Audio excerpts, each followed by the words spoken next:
At the outset, let me thank you very much for giving me this opportunity to recollect the thoughts that I would like to share with you about building an institution, because not many of us get an opportunity to create something and then sustain it for years to come.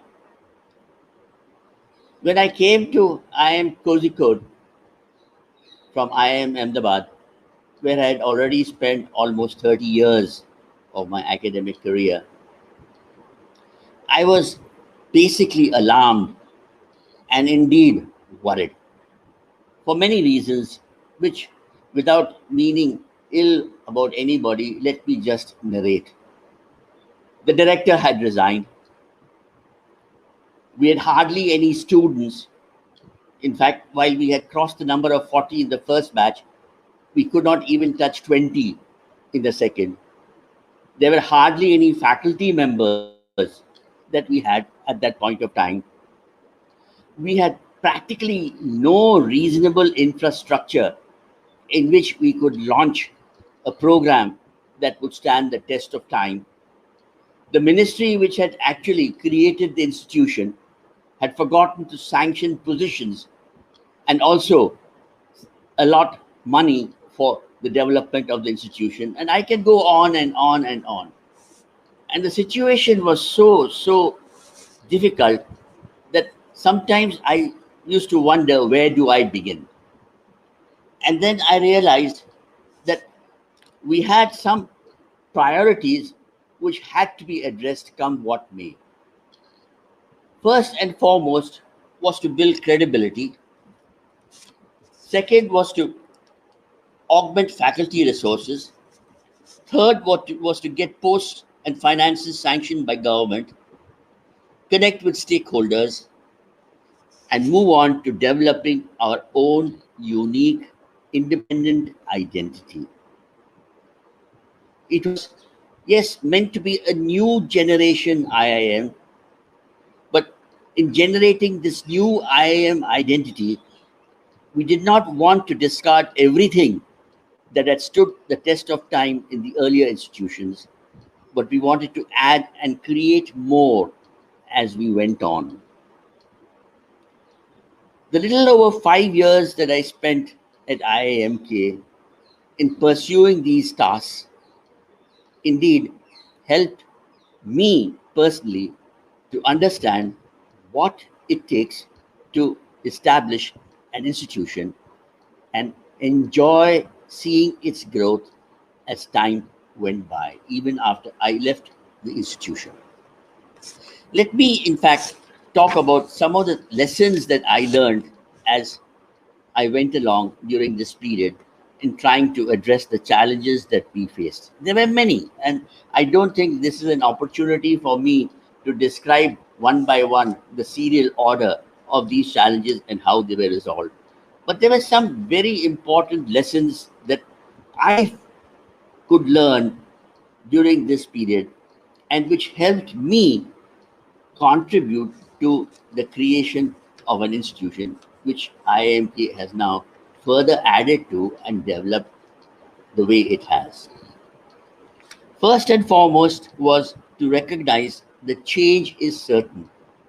So we all have to learn to adapt and evolve.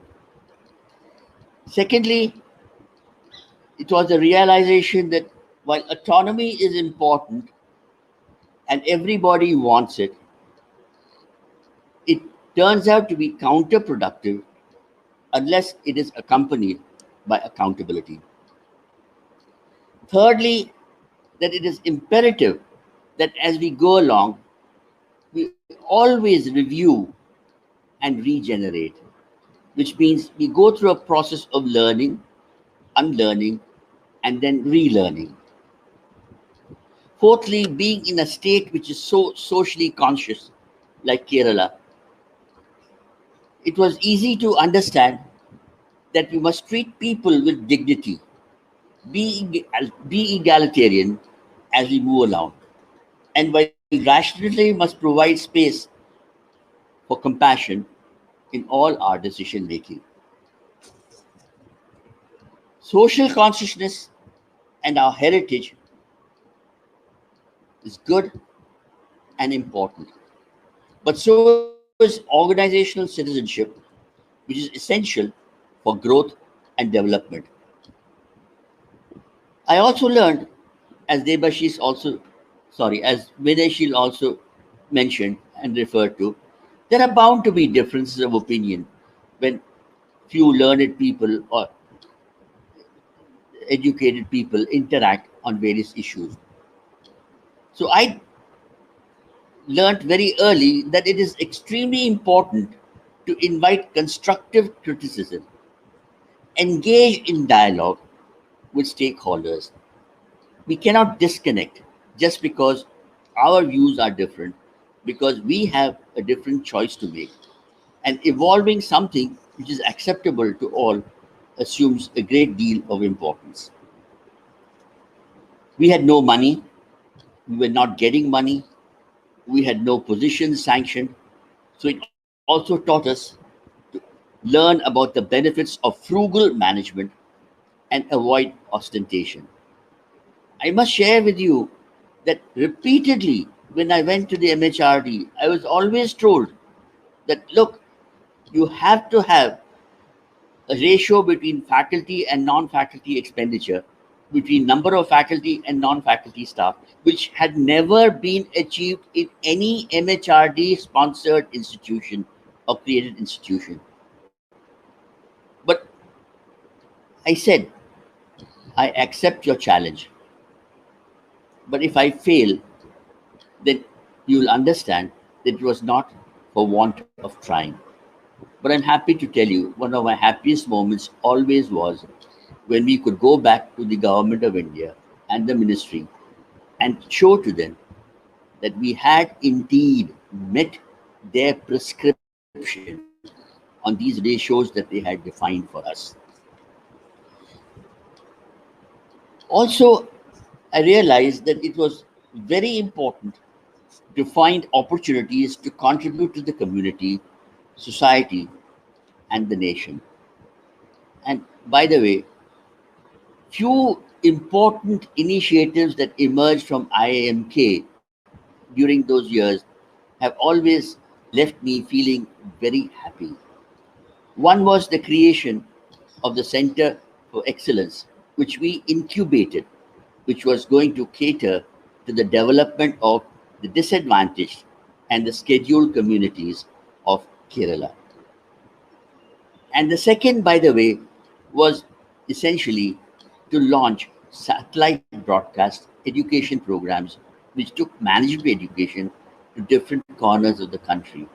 We were the first IIM to do it, and it took a big battle at the government level to ultimately get consent to go through that program. By the way, this is another program which has now been imitated by every IIM amongst the older ones, and the newer ones are also looking forward to doing this.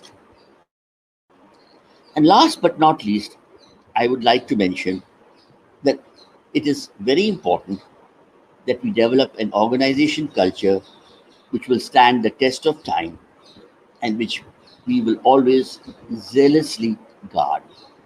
These were some of my important learnings which I used to drive my work at the IIMK and creating the foundation of an institution which we would all be justifiably proud of as years went by, and which indeed the subsequent directors have done so, and so have the boards of these institutions and the officials of the government and policymakers who have contributed significantly to its development. Now, let me also spend a few minutes, if I have them, to talk about what do I see as the future course for the IIMK.